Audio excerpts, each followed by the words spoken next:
Now, in these talks that sort of at the beginning of Iran responded quite well. They agreed tentatively to ship stocks of this, what's called low-grade uranium, abroad for processing. And it would be processed into nuclear fuel rods that would be brought back to create medical isotopes.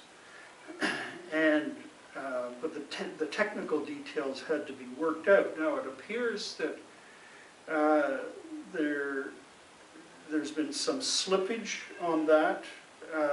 They agreed to allow inspectors from the IAEC, that's the International Atomic Energy Agency, to inspect that new site on October the 25th. I believe that occurred, so that progress happened, but in terms of going through with this agreement, things appear to be stalled, and there's a Globe and Mail editorial on November the 21st which sort of describes what happened after this meeting in the beginning of October. The foreign minister of Iran announced that his country will not export any of its uranium until Iran has first replenished its uranium supply, which would frustrate the purpose of the agreement. The purpose of the agreement being is to reduce the stocks of processed uranium, the initial low enriched uranium. And the reaction of the powers is that by taking this position, of course, there wouldn't be, instead of just taking all of it, taking it away and processing it and giving it back,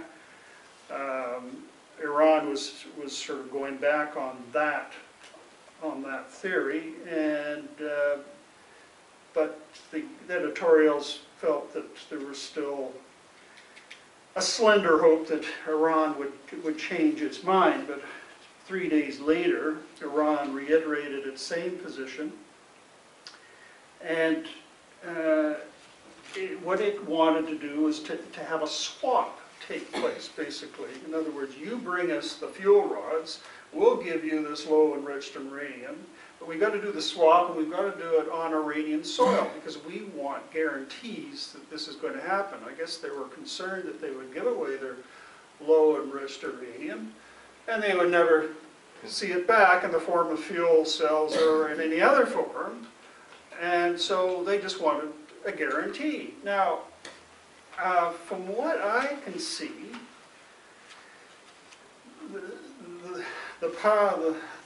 the nuclear powers are not accepting Iran's position. When I read it and think about it, it seems to be a reasonable position. You know, apparently they suggested that Turkey be a neutral country to do the swapping, but this is not a big issue, but it's being treated in the press as being a big stumbling block. And I don't know what's really, there's something happening, I think, behind the scenes. I mean, why aren't they going along with this? It doesn't make sense.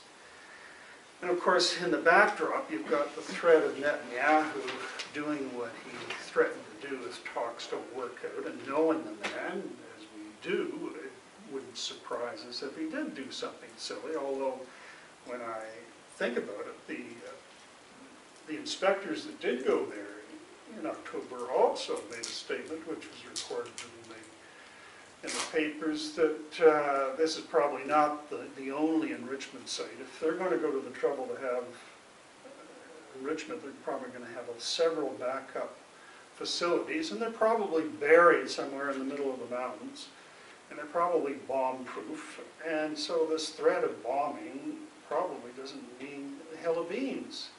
And maybe that's why the Iranians are just sticking to their position, and they think it's a reasonable position, and the nuclear powers seem to be holding to their position. Where it's all going to end up, Lord knows. The sanctions that the U.S. is threatening to impose if things don't work out, that would be the next logical step from the U.S. point of view. But when you consider that China gets its oil from Iran, and China has no interest in imposing or supporting any sanctions.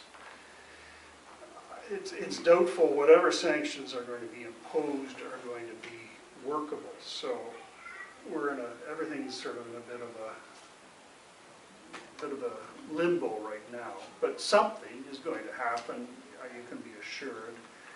Come, I think, by the new year, hopefully it'll be a breakthrough and things will go on as per the agreement. But it could go sideways for all we know.